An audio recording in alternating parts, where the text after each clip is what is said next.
फोकट में देना, रेवड़िया बांटना जिसे कहते हैं, ये रेवड़िया बांटना ही है। इसमें पूरे देश की अर्थशास्त्र की धज्जियां उड़ाई जा रही है। पूरी किसानी के अर्थशास्त्र जो है पूरी तरह से तार तार कर चुके हैं ये। जॉब अपॉर्चुनिटी खत्म की जा रही। अब जब ये 81 करोड़ लोगों को जब फोकट में अनाज देंगे ना, उस समय आपको ध्यान में आएगा कि ये सभी 78% लोग जो है वो आरक्षण पे आते हैं, उनको अपॉर्चुनिटी नहीं है कहीं कमाने की।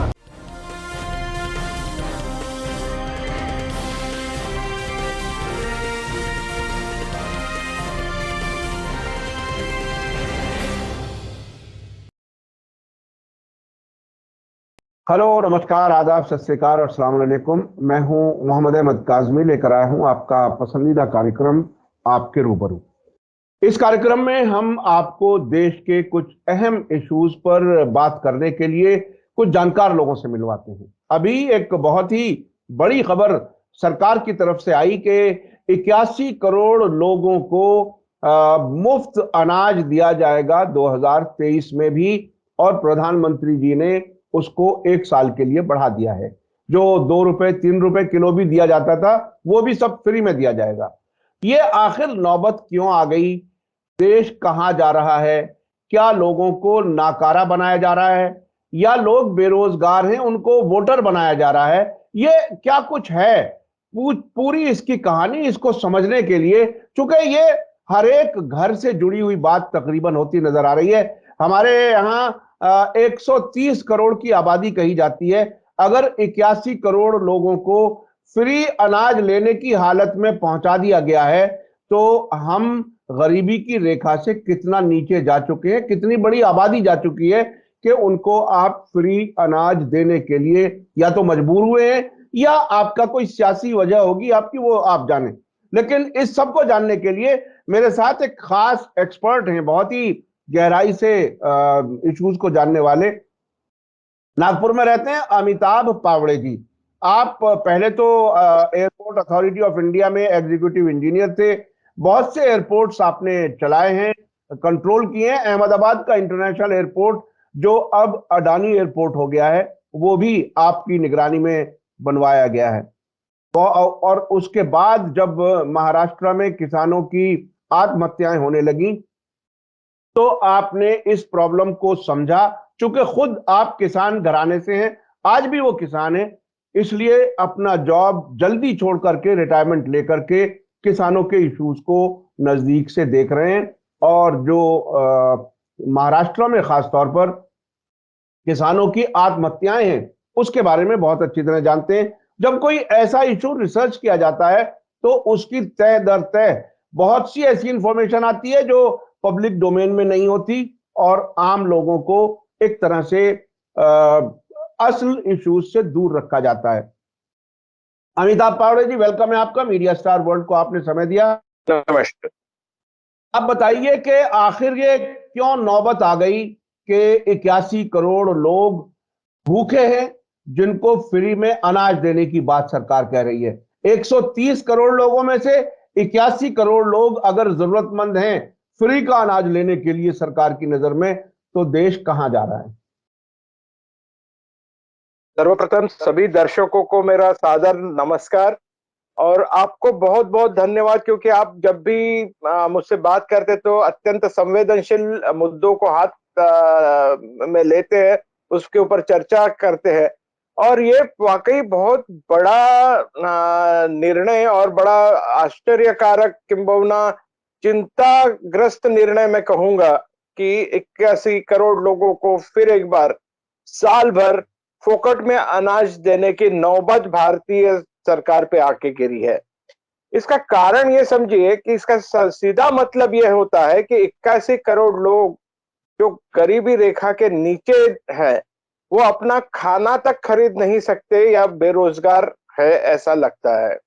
और ये जो आंकड़े बताए जाते हैं हमको, यानी 130, जैसे 130 में से आप कह रहे हैं कि 81 करोड़ लोगों को अनाज दिया जाएगा, तो इसका मतलब 2/3 भारतीय जनसंख्या अपना अनाज खरीद सकती नहीं। इस तरह की भीषण गरीबी में जी रही है। फिर आपकी जो गरीबी रेखाओं की जो कंसेप्ट है वो तो आज ही इसमें खत्म हो जाती है। जो आप नकली आंकड़े दिखाते हैं कि सिर्फ 5 या 7% बेरोजगारी है या 10% बेरोजगारी है, यहाँ तो 2/3 यानी 60 के ऊपर आपका जो परसेंटेज है या प्रतिशत है वो बेरोजगार पड़ा हुआ है। इतना बेरोजगार है कि उसके पास ना खाने के लिए अनाज है, इसलिए सरकार को फोकट देना पड़ रहा है। ऐसी हालांकि की परिस्थिति आई क्यों, इसके बारे में जब हम सोचेंगे तो आपको ऐसा ध्यान में आएगा कि ये जो आज लिया गया निर्णय है ये दो दो तरह से हमारे ऊपर हमला कर रहा है। एक, अनाज आप फोकट में दे रहे हैं, इसका मतलब आपने कोई रोजगार की दृष्टि से इनका काम ही नहीं किया हुआ है, रोजगार की निर्मित ही नहीं किया, इसका मतलब इंडस्ट्रियल डेवलपमेंट कुछ नहीं हुआ है। और जो भी आपको डेवलपमेंट्स दिख रही है, रोड्स एंड ऑल, ये सब कॉस्मेटिक डेवलपमेंट्स है जिसमें रोजगार की निर्मित नहीं हो रही है। दूसरा, मैकेनाइजेशन को विरोध कोई नहीं करेगा, लेकिन साथ में ही कर्जा निकाल के रोजगार निर्मित करनी चाहिए या 1% लोगों की वेल्थ में बढ़ोतरी करनी चाहिए, ये सोचने की जिम्मेदारी है सरकार की।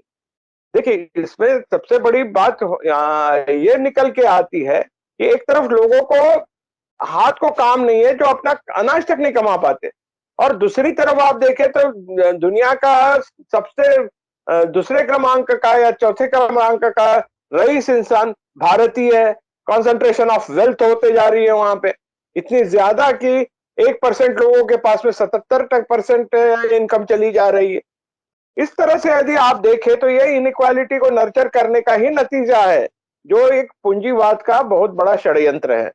और दूसरी यदि बात देखें, यदि आप 81 करोड़ लोगों को फोकट में अनाज देंगे तो ये अनाज लाएंगे कहां से? तो आपको पता चलेगा कि ये अनाज किससे लिया जाता है। तो 100 में से 6 किसानों से अनाज खरीदा जाता है, और 6 किसानों से खरीद के फोकट में बांटा जाता है। अब बाकी जो 100 में से 94 किसान हैं, वो जब बाजार में जाएंगे कि क्या अनाज बेचने को, अभी फोकट में जहां अनाज मिलता है तो उनका 40 रुपए किलो गेहूं कौन खरीदेगा? इससे जो अग्रेरियन इकोनॉमी में, यानी उसमें प्रोडक्शन तो बहुत ज्यादा करता है किसान। मैंने पिछले बार ही बताया था आपको, 300 plus million metric tonne production होता है, लेकिन सरकार यदि उसको फोकट में ही बांटे तो किसानों से खरीदेगा कौन? या तो फिर किसानों से 100% आप ले लीजिए, दीजिए उनको बिल्कुल बाजार भाव 40 रुपए किलो से खरीद लीजिए और बांटिए फोकट, कोई दिक्कत नहीं है। अभी किसानों का गेहूं बिकेगा नहीं या लॉस में बिकेगा तो ये नुकसान तो किसान का होगा, और किसान का यदि होगा तो उसको कर्जा निकालना पड़ेगा, और कर्जा निकालते निकालते किसान आज आत्महत्या के दहलीज पे आ पहुंचा हुआ है। और ये इसके पीछे सिर्फ इकोनॉमिक पॉलिसी है, एक हमारी बहुत ही नीचे के दर्जे की लोकप्रियता पाने के लिए, जिसको चीप पॉपुलैरिटी कहते हैं हम लोग, इसलिए ये फोकट में देना, रेवड़िया बांटना जिसे कहते हैं, ये रेवड़िया बांटना ही है। इसमें पूरे देश की अर्थशास्त्र की धज्जियां उड़ाई जा रही है। पूरी किसानी के अर्थशास्त्र जो है पूरी तरह से तार तार कर चुके हैं। ये पिछले बार भी यही किया था, आज भी कर रहे हैं, और कोई वजह नहीं है। हालांकि सरकार बड़े बड़े उद्योगों को चालना देकर पब्लिक सेक्टर बढ़ा सकती है, लेकिन उलट दिशा में जो पब्लिक सेक्टर है उनको भी बंद किया जा रहा है, जॉब अपॉर्चुनिटी खत्म की जा रही है। प्राइवेट सेक्टर में तो इतना दम है नहीं कि वो इन्वेस्ट करके कोई बड़े उद्योग लगाए। सरकार कर सकती है, सरकार ने ये करने को ना, उसके बजाय वो फोकट में अनाज बांट कर इस देश की कृषि अर्थव्यवस्था पूरी उद्ध्वस्त कर रही है। आपको मालूम है इस बार आपकी इंडस्ट्रियल ग्रोथ जो है वो -4 है, सिर्फ किसानी की ग्रोथ ही +2.63 है। और ऐसे इसमें यदि ये निर्णय यदि लादा जाएगा किसानी अर्थव्यवस्था पे, निश्चित ही आपको आगे देखने को मिलेगा कि किसानी अर्थव्यवस्था भी डूबने के कगार पे आ जाएगी। तो ये यहां तक कैसे पहुंचे? क्या हुआ? क्या सब कुछ चीप पॉपुलैरिटी की वजह से यहां तक पहुंचे, या कुछ और भी मिसमैनेजमेंट है? क्या सरकार किसानों को कभी राहत देने की बात सोचती ही नहीं है? आखिर कहाँ है असल पॉलिसी में, किस जगह प्रॉब्लम है? अगर और थोड़ा सा गहराई से समझा जाए तो। आपको थोड़ा सा इसको डिटेल में देखना पड़ेगा। ये सरकार आई तब से आपको इसको बहुत यानी माइक्रोस्कोप से देखना पड़ेगा, इसलिए क्योंकि अभी परसों के दिन ही आपने पढ़ा कि करीब 10 लाख करोड़ पूंजीपतियों के कर्जे माफ किए गए या राइट ऑफ किए गए। अब सम्माननीय अर्थ मंत्री कहती है कि ये माफ नहीं किए गए हैं, इससे वसूली पे कोई आघात नहीं होगा। अभी पिछला अनुभव ये है कि लाखों करोड़ माफ किए गए थे और सिर्फ 15,000 वसूल किए गए थे। यदि माफ नहीं किए गए हैं तो राइट ऑफ क्यों, उनसे वसूली क्यों नहीं की जा रही है? अब आप सोचिए कि पावड़े साहब, एक चीज मुझे इस पे याद आ रही है बड़े दिलचस्प अंदाज में। मैं कुछ दूसरे देशों में भी गया हूं और किस तरह से सरकारें मैनिपुलेट करके मीडिया में चीजें रखती हैं। अभी जो राइट ऑफ की बड़ी खबर आई थी, जो इंडियन एक्सप्रेस में खबर छपी थी, वो और जगहों पे भी छपी थी, लेकिन उसकी न्यूज लिखने का, बल्कि न्यूज बताने का ये ट्रिक इतना बेहतरीन था कि कर्ज माफ किए जा रहे हैं तो इससे बैंकों का एनपीए वाली सिचुएशन इंप्रूव हो जाएगी। यानी बैंकों में जो एनपीए का इशू होता है वो बोझ कम हो जाएगा बैंकों पर। यह कितना विचित्र तरीका है बात बताने का। ये मतलब पब्लिक को क्या इतना अंधा समझ लिया है? किस तरह से बता रही है सरकार? आप इसे कैसे देखते हैं? सर जी, मूलतः यदि आप ये पूरी दास्तां को देखें तो बड़ा विचित्र है। मूलतः पैसा किसका? हमारा, आपका, सामान्य लोगों का। बिल्कुल, क्योंकि बिल्कुल। पूंजीपतियों के तो अकाउंट भी होते हैं किस बैंकों में, तो प्राइवेट बैंकों में होते हैं या विदेशी बैंकों में होते हैं। हाँ। पैसा तो आपका मेरा है।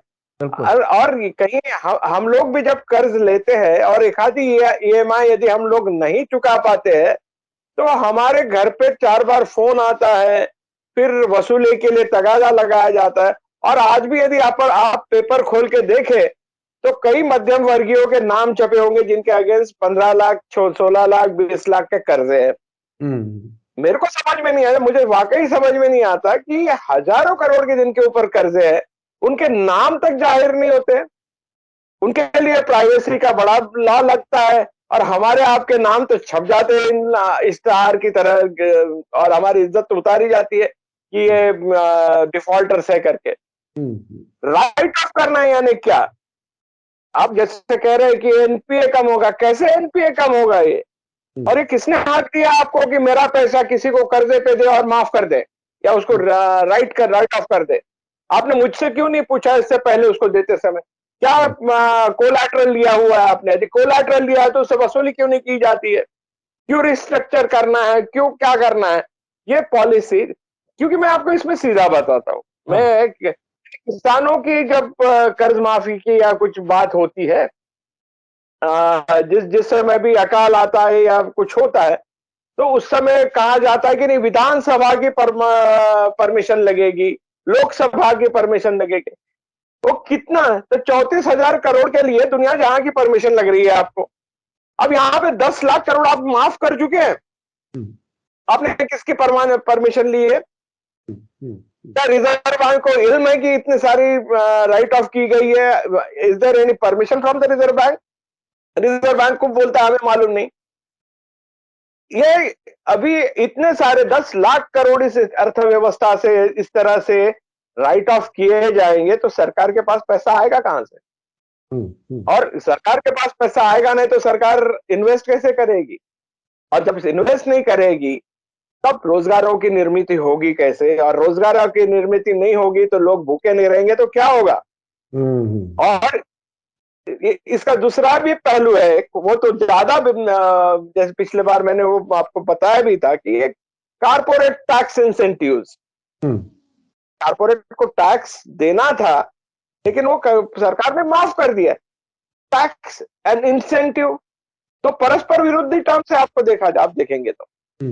और यदि यदि आप देखें इसमें तो वो कितना है तो आपको पता चलेगा, 40-40 लाख करोड़ के इंसेंटिव्स हम लोगों ने दिए। एक पूरा बजट बैठ सकता है ऐसे, इतना सारा पैसा हम लोग यदि चंद पूंजीपतियों के हलक में डाले तो आप समझ सकते हैं कि सरकार के पास पैसा होगा नहीं, इसीलिए फिर पब्लिक सेक्टर बेचो, रेलवे बेचो, एयरपोर्ट बेचो, हो सकेगी तो किसी के कब्र बेच दो या किसी का झूला। तो ये चल रहा है क्योंकि ये हम लोगों ने सोच लिया है कि 1% पूंजीपतियों के हलक में सब कुछ डाल दे दुनिया की संपत्ति, इस देश की संपत्ति। अच्छा, अभी अभी अभी किसानों का क्या हाल है? किसानों की जो सुसाइड वाला जो इशू चल रहा था, अभी महाराष्ट्र में क्या सूरत हाल है? वो हर रोज कम से कम 10 किसानों की आत्महत्याएं होती है।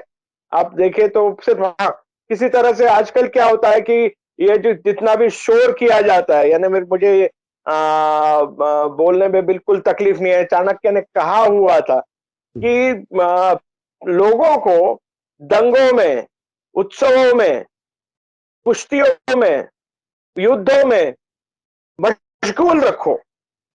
आप जब तक इनको मशगूल रखोगे तब तक इनको भूख की या उनके प्रश्नों की जानकारी नहीं रहेगी।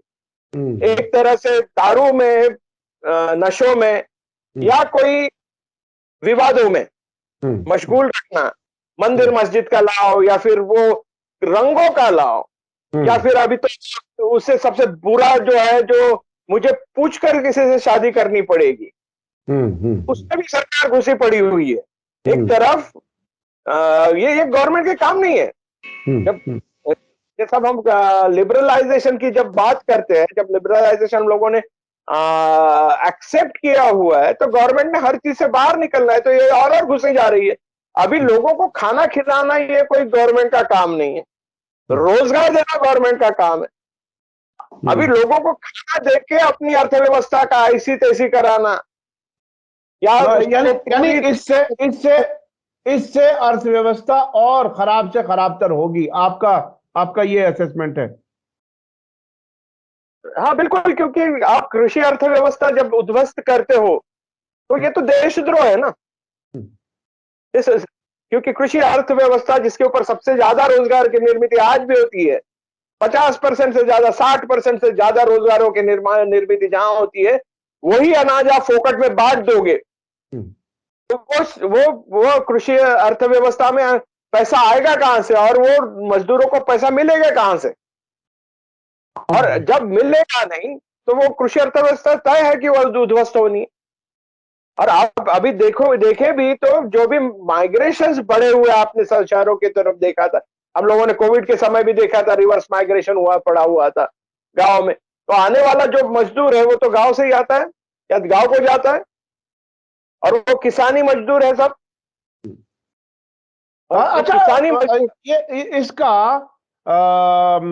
ये जो आप उसका बता रहे थे कि रोजगार के कहाँ मौके हैं, और ये जो रिजर्वेशन पर बार बार बहस होती है, इसको आप किस तरह से देखते हैं? क्योंकि सरकारी नौकरियां तो नजर आती नहीं है, तो रिजर्वेशन किसको मिल रहा है, कहाँ मिल रहा है? ये भी कोई छलावा है क्या? ये किसको मिल रहा है, कहाँ प्रैक्टिकली क्या कुछ है? क्योंकि आपके पास आंकड़े काफी होते हैं, तो आप शायद ज्यादा बेहतर बता पाएंगे। देखिए, मैं आपको बहुत ही सिंपल टर्म में बताऊंगा, क्योंकि यह है कि यहाँ पे जैसे हर चीज में, मंदिर मस्जिद, वैसे एक और विवाद हरदम उभार के लाया जाता है, वो है आरक्षण समर्थक और आरक्षण विरोधक। अभी ये आरक्षण है कितना? चलो हम लोग नौकरियों का आरक्षण देखते हैं, या जिसको रोजगार कहते हैं, हम लोग रोजगार का आरक्षण देखते हैं। अभी ये 65% हम लोग किसानी में कर रोजगार लेके चल रहे हैं। और 35% जो है वो नॉन एग्रीकल्चर एम्प्लॉयमेंट होता है।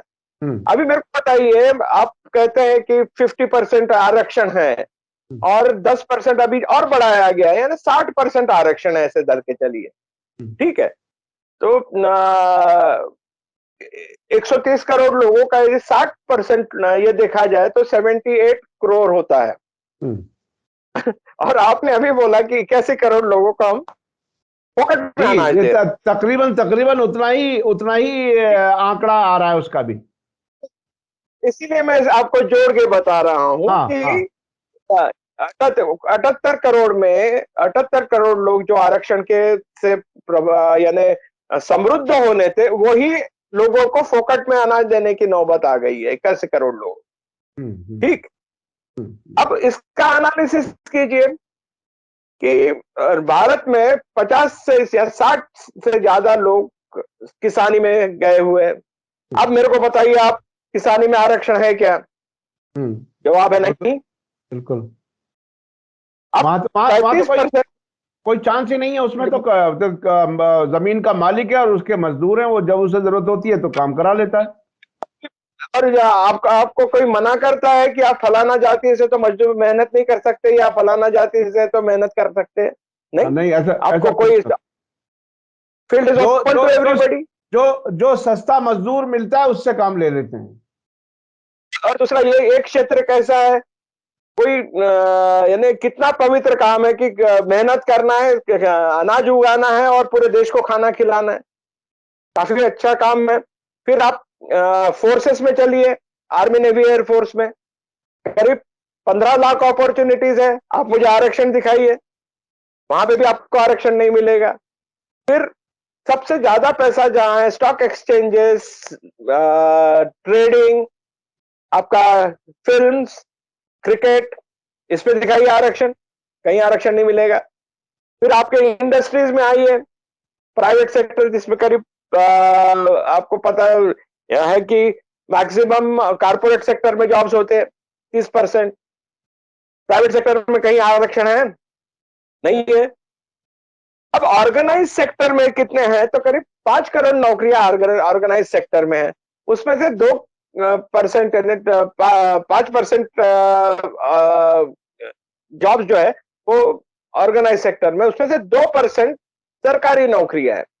अभी बाकी सभी 98% जॉब्स जो है वो ओपन है। 2% सरकारी नौकरियों पे आरक्षण है। अब दो में से 50% आरक्षण आपने बहुत बताया मुझे, तो दो में से एक और जुड़ जाएगा जो ओपन है। यानी इस देश में नौकरी करनी है, रोजगार ढूंढना है, तो 99 जगहों पे ओपन है और 1% जगह पे आरक्षण है, वो भी सरकारी जगहों पे। प्राइवेट जगहों पे कहीं आपको आरक्षण नहीं मिलता है। फिर भी आप कहते हैं कि 50% है, 60% है। यानी ये आरक्षण का ऐसा मैं बलून बनाता हूं, बताता हूं कि सब कुछ लूट चुका है कोई और उनकी क्या स्थिति है आरक्षण वालों की, आप देखिए। आप जब ये 81 करोड़ लोगों को जब फोकट में अनाज देंगे ना, उस समय आपको ध्यान में आएगा कि ये सभी 78% लोग जो है वो आरक्षण से आते हैं, आरक्षण वाले कम्युनिटी से आते हैं।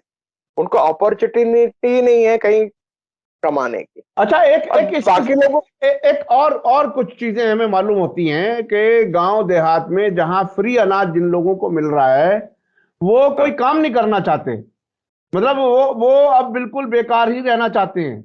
और शायद वो जो अंधभक्तों की भीड़ है, वो अंधभक्तों की हाँ, भीड़ बढ़ाने का भी इंतजाम उससे हो रहा है। ये जो फ्री अनाज देने का सिलसिला है, तो ये बिल्कुल दिमागों को, बॉडी को, सबको नाकारा बना दें और सिर्फ वो हिंदू मुस्लिम करता रहे या बीजेपी करता रहे, वोट के लिए बात करता रहे या वोट देता रहे या लेता रहे, बाकी काम कुछ ना करे, देश कहां आगे जाएगा? ये थोड़ा सा मैं आपसे एग्री नहीं करता हूं यहाँ, क्योंकि उसको समझ लीजिएगा पहले। हाँ, क्योंकि आप कृषि क्षेत्र के प्रोडक्शंस देखिए। मैंने हाँ, जैसे बताया कि 300 मिलियन मैट्रिक टन ये होता है। या आपके दिल्ली मंडी, आप दिल्ली में रहते हैं, दिल्ली हाँ, मंडी कभी सवेरे चले जाइए आप, वहां आने वाली ताजी सब्जियां रोज, हम्म। क्योंकि उसके पीछे की दास्तान देखिए आप, क्योंकि वो हम्म। स्टोरी जो है ना उसके पीछे, वो जब तक आप देखेंगे नहीं तब तक ये आरोप आप करेंगे कि इनको फोकट में मिलता है तो काम नहीं करना चाहते हैं। हम्म। अब आपके दिल्ली मंडी में जो 4 बजे सब्जी आती है, वो हरियाणा से या पंजाब से कितने बजे निकली होगी आप सोचिए। और हम्म। उतने सवेरे उठ के तो ये करना, ये बिना मेहनत से नहीं होता है। बाकी सब सही। काम जो कंप्यूटर वाले हैं वो बैठे बैठे कर लेंगे, लेकिन वो क्लिक से नहीं होता है। वो हाँ। खेतों में अंधियारे में जाके ही मेहनत करनी पड़ती है। हम्म। इसलिए वो जो जिनको फोकट में भी मिलता है वो ऐसे नहीं कि बिना मेहनत किए काम करते हैं। बिना मेहनत के कृषि कृषि क्षेत्र काम ही नहीं कर पाएगा। वैसे ही आप यदि इंडस्ट्रियल प्रोडक्ट्स आप देखें बाजार में, आपको एक पूछो तो 10 मिलेंगे, क्योंकि हम्म। वो इंडस्ट्रियल लेबर भी काम करते रहता है। हम्म। ये 4-2 लोग जो है, जो अलाल है, जो काम हम्म। नहीं करना चाहते, उनके कारण पूरी लेबर कम्युनिटी का बदनाम हम नहीं कर सकते, क्योंकि आप हम्म। प्रोडक्शंस देखिए और आप तक वो पहुंचते कितनी आसानी से। कभी आपने देखा है कि आपको कहीं लाइन में बड़ी लंबी देर तक खड़ा हम्म। रहना पड़ा? ये वही भारत है जिसके लिए हम लोग राशन में थैला लेके दिन भर खड़े रहते थे। हम्म। आज आपको आराम से मिल जाता है। हाँ, इसमें एक होता है कि इसमें चिप पॉपुलैरिटी जरूर मिल जाती है कि हाँ ये फोकट में मिला था मेरे को, लेकिन उसका इफेक्ट क्या होने वाला है, कौन सी अर्थव्यवस्था क्रश करनी है, कौन सी क्या करना है, किसानों के साथ में ये बदला लिया जा रहा है, ऐसा मैं बताऊंगा, क्योंकि हम्म। किसानों ने 1 साल तक आंदोलन किया था। हम्म। तो इनको पूरी तरह से घुटनों पर आर्थिकता से लाया जाए, ये इस तरह का षड्यंत्र मुझे लगता है। ये बहुत बड़ी बात आपने कही कि किसानों से बदला लेने की तैयारी है। और हाँ जी। इस बीच में कुछ ऐसी कोशिशें भी कहीं कहीं से इत्तला मिलती है कि जो बड़े लोग जमीनें किसानों की किसी ना किसी तरीके से खरीदना चाहते हैं या हड़पना चाहते हैं, और किसान के काम से भटकाना चाहते हैं। वो साजिशें अपनी जगह चल रही हैं। तो ये, अगर किसान को अपनी मेहनत का पैसा नहीं मिलेगा तो उसे मजबूर किया जा रहा है वही जमीनें बेच करके, अडानी अंबानी को जमीनें बेच करके भाग जाए शहरों में, झुग्गियों में रहे। वही उसी साजिश का हिस्सा है ये, जो 81 करोड़ लोगों को फ्री अनाज देने की तैयारी है। देखिए, मैं इसको उलट दिशा से क्यों न देखे। हाँ। किसी ने आपको फोकट अनाज मांगा हुआ है भारत में? आपको हम्म। याद है किसी ने मांग की है कि हमको फोकट मिले? हम्म। कहीं मांग नहीं है। हाँ।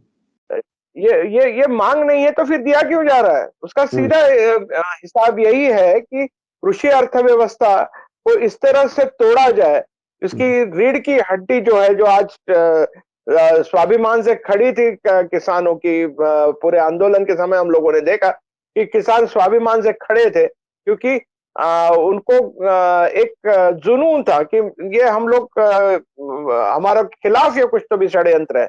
हम्म। ये जुनून तोड़ने के लिए या स्वाभिमान तोड़ने के लिए, इनका आर्थिकता से यदि हम लोग खात्मा कर दे, या इनका इसको आर्थिकता से खच्चीकरण करे, तो हो सकता है कि इनका जो उद्देश्य है कि किसानों की जमीन ये कारपोरेट्स के मुंह में डाले, तो हम्म। ये इससे साध्य हो सकता है। ये बहुत ही बड़ी बात है। और देखिए, आप दर्शकों को मैं बता दूं, चूंकि सब लोग, बहुत लोग अब मोबाइल से देखते हैं यूट्यूब चैनल्स, और हमारा चैनल भी बहुत जगहों पर जाता है और बहुत लोग देखते हैं। तो ये बात बहुत ही गहरी है अमिताभ पावड़े जी की, कि ये किसानों से बदला लेने की तैयारी है। तकरीबन 1 साल जब किसान यहां थे, उनके खिलाफ कितनी साजिशें हुई, कितने हंगामे कराने की कोशिश की गई। कभी इसे हिंदू मुसलमान बनाने की कोशिश की गई, कभी कोई और रास्ता, लेकिन किसानों ने बहुत मजबूती से अपना अभियान चलाया।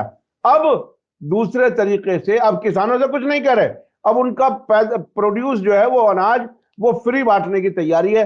तो अल्टीमेटली उन किसानों के खिलाफ ही ये जा रहा है। अच्छा, आखिर में आप किसानों को कुछ अगर कहना चाहें तो क्या कहेंगे? ऐसे वक्त में किसान क्या करे? किसानों से पहले मैं सरकार को बोलना चाहता हूं कि भाई ऐसे ही कुछ बांटना है तो सभी इंडस्ट्री के माल फोकट में बांटो ना यहाँ लाके। हम्म। फिर किसानों का माल क्यों बांट रहे हो? बाकी भी दवाइयां है जो जीवन आवश्यक है, साबुन है, तेल है, सभी फोकट में बांटो। क्यों किसानों के ऊपर ही अत्याचार किए जा रहे हो? यानी तब तो पता चले ना कि एक बार बांट के देखो, 4 कंपनियों के, बाकियों को बाजार में बेचने, तो कोई खरीदता है क्या उनका? जब आप बना नहीं सकते तो बांटते क्यों हो? और दूसरी सबसे बड़ी बात, जैसे आपने कहा कि किसानों ने एक ही काम करने को ना इसमें, कि वो अंधभक्ति छोड़कर हकीकतें जाने कि इससे पूरी तरह से देश की और कृषि प्रधान देश की कृषि अर्थव्यवस्था उद्ध्वस्त हो सकती है, खत्म हो सकती है।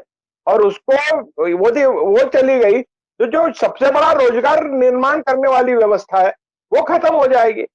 और कारपोरेट के हाथ में गया तो कारपोरेट तो चाहती ही है कि जॉबलेस ग्रोथ हो, सिर्फ पैसे मुझे मिले, मुझे मैकेनाइजेशन करा के मेरे को जॉब वॉब देना नहीं है किसी को। तो ये किसानी अर्थव्यवस्था आज करीब 78 करोड़ लोगों को जो रोजगार दे रही है वो आप खत्म कर दोगे। यानी जो बेरोजगारी अब है उससे कई गुना बेरोजगारी बढ़ेगी। ये किसानों का काम अगर नहीं होगा, किसान का बिल्कुल जिसे कहते हैं कि तबाह कर दिया जाएगा किसान को, तो वो किसी को मजदूरी कैसे दे पाएगा, कैसे किसानी करेगा? जो जो 95% या 98% जो रोजगार का जो रास्ता है वो रास्ता भी बंद होने जा रहा है। ये बहुत ही अहम है। कुछ खास बात आखिर में कुछ जोड़ना चाहें तो, आप कुछ कहना चाहें तो? बस मैं एक ही कहना चाहता हूं कि इस देश का यानी दुर्दैव यानी उसको क्या दुर्भाग्य कहिए कि इस देश में जो रोजगारों की संधियां है वो करीब 95% अनऑर्गेनाइज्ड है, सिर्फ 5% ऑर्गेनाइज सेक्टर में है। और जब तक अनऑर्गेनाइज सेक्टर में एक्सप्लॉयटेशन होता रहेगा और कृषि से जुड़ा हुआ एक्सप्लॉयटेशन होते रहेगा, तब तक इस देश के लोग भूखे रहेंगे और दरिद्र रेखा के नीचे रहेंगे। इसलिए सबसे बड़ी जरूरत है कि कृषि अर्थव्यवस्था के ऊपर ध्यान देके उसमें कैसे तो भी पूंजी की निर्मित हो, इस तरह की आर्थिक पॉलिसी या अर्थनीति लाने की जरूरत है। इतना ही मैं कहना चाहूंगा। जी जी जी, बहुत बहुत शुक्रिया। ये बहुत ही अहम है कि अगर देश को बचाना है तो किसान को बचाना है, कृषि को बचाना है, क्योंकि वो ही सबसे ज्यादा रोजगार देता है पूरे मुल्क में। अगर वो रोजगार देता है तो कितने लोगों के घर चलते हैं उससे, कितने लोगों का खाना चलता है। अब ये जो 81 करोड़ अब देने की बात है, अगर इसी लाइन पर चले तो हो सकता है अगले साल जब ऐलान हो तो 90 करोड़ और 95 करोड़ कहा जाए। तो ये उस वक्त से बचना चाहिए। फ्री में खाने की आदत ना हो और फ्री में लेने की उम्मीद भी ना हो। हम खुद सर उठा करके इज्जत के साथ जिए, सभी के साथ में रोजगार हो, सभी के हाथ में रोजगार हो, कारोबार हो, तो किसी को कहीं से भी फ्री लेने की जरूरत ना पड़े और अपना सर झुका करके गुलाम बन करके अंधभक्त रहने की जरूरत ना पड़े। अपने इज्जत के साथ रहें, अपने ऑनर के रिस्पेक्ट के साथ रहें, वो रोजगार हो सकता है। और रोजगार के साथ जी जी, आप कुछ आखिर में कुछ कहना चाह रहे हैं, बताइए।